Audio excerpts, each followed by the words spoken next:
The station's robotic crew member Robonaut's getting some upgrades today. Here to tell us more about what's taking place, where we've come from, and where we're going with the first humanoid robot in space, Dr. Ron Diftler, the principal investigator and the project manager for Robonaut 2. Ron, first off, thanks so much for joining me today. And if you could set the stage a little bit, so Robonaut's been on board for a few years. What's the work that's been going on? What have you guys been doing with it on board? Well, it's my pleasure to be here today, Dan. Since we've had the robot on space station, after we completed our checkouts, the first thing we did was we said hello to the world using American Sign Language, moved on for some crew interaction, shaking hands with Commander Dan Bolden, Dan Burbank at the time. Since then, we've been using the task board and trying out many of the different things that we had previously tested on the ground, working with knobs and switches, buttons, various other interfaces. Most recently, we've moved on to working with tools and soft goods. Soft goods being very important, especially when the robot's ultimate goal is to work EVA. Working with soft goods are things you find throughout the space station. So soft goods, things like space covers, blankets, okay, etc. Our most recent activity was working with teleoperation. That is, one of the astronauts, Tom Marshburn, put on a collection of virtual reality gear and controlled the robot inside the station, simulating it as if we were outside. And he caught our first free-floating object, which was very exciting to us. So kind of like the world's coolest video game taking place in space right now. Absolutely. So, and obviously Robonaut created to be kind of another set of helping hands to the astronauts on board the station, and it needs more than just hands, it needs some legs too. So you guys have been developing these climbing legs for the robot. Absolutely. You can only do so much if you're fixed on a stanchion, which is what we've been on for the last couple of years. With the addition of legs, we'll be able to go mobile. Matter of fact, here you can see in the video, this is our ground unit for Robonaut, actually our certification ground unit.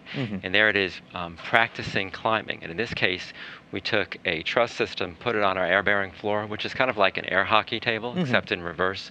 The whatever's floating on top of it's emitting a thin layer of air so it can float. We are using our grippers to then move that back and forth, simulating as if the actual robot was climbing through the station.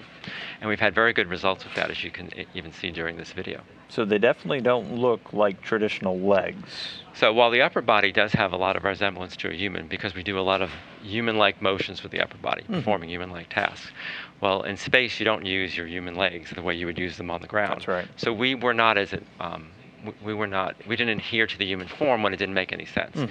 In the case of space, you want legs that are going to give you more of a climbing capability than a walking capability. So they're longer legs with more degrees of freedom, greater flexibility for us to be able to reach from one handrail to another and over maybe a little bit larger distances than you might normally expect. Okay, now the legs have been up there for a couple of months now, but we can't just throw them on. We have to get Robonaut ready first. So what are some of the upgrades that have been taking place, and what are some of the upgrades that are taking place this week? So a few weeks ago, we finished the upgrades to the torso. When Robonaut was originally built, we did not have legs in mind. So we had to go inside and increase and modify the infrastructure to support legs, support all the wiring. We also replaced our computer system because now we have more joints to control, so we need more computer power. We made all those changes, and actually here you can also see an additional change we made on the robot, which was we upgraded the helmet. We learned on the ground that there were ways to improve our vision system by making modifications to the helmet, so we included that as part of the upgrades to increase our overall capability. Doing a little brain surgery on orbit there. That's right. There's astronaut Steve Swanson making modifications to the helmet. So we upgraded the body, put all the hooks we needed, so that when we attach the legs, we can connect everything together. Here you see the legs. They were sent up, folded up, and they actually have handrails. Our protocol on space station is that one leg must always be engaged. No free-floating robots inside the space station. So you see two handrails that'll be used in part of the assembly process.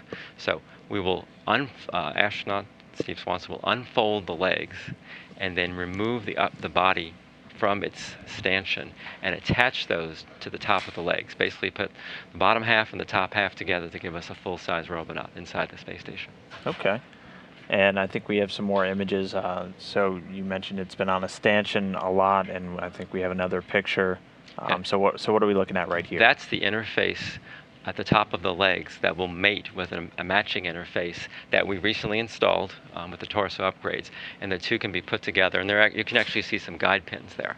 And when it's all put together, it'll look just like that certification robot we have on the ground and be able to start moving between handrail to handrail, which is one of the ways we'll move on the inside of the space station. And it won't have to worry about those straps either, 'cause That's right. You don't need the straps in space, since you'll be able to. There'll be no gravity, and you'll be essentially weightless. So when are you guys expecting? When are you hoping to get the legs attached? Currently, we're doing some preparation work both today and tomorrow. Our goal is to attach the legs on Thursday, and then button everything up on Friday, and then we'll do what we call a power soak. We just turn on electronics and make sure everything is behaving the way we expect it to. Yep. And then once that's out of the way, first steps. When's Well, it there'll gonna be a take couple the of first steps? more stages between now and first steps. We have to be sure that all these things been put together are checked out properly. So we'll have more or less the equivalent of stretching over the next 2 activities we have on Space Station. And then in the November-December timeframe, we will take our first step and go from one of our handrails that we're currently mounted to the next handrail.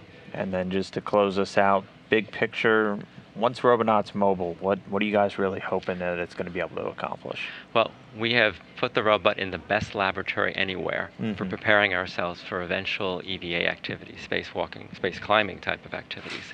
So we're going to use the space station as a laboratory for climbing and learn all about climbing inside the space station, where we have the advantage as we're learning things. If some issues come up, the crew's there to help us. And as opposed to being on the outside of the station, where if you're learning things, there are a lot more consequences to what's going on. So that'll be the great laboratory for us to develop our climbing capabilities, so that when we have a robot on the outside of the space station, we're well prepared. All right. Well, exciting time for Robonaut on board the station, getting ready to get those legs on, and not too distant future takes those first steps. Really exciting stuff. Dr. Ron Diftler, again, project manager for Robonaut. Thanks so much for joining me today here inside the control room, giving us an update. We'll surely be following along. My pleasure, Dan. Thank you. Thanks.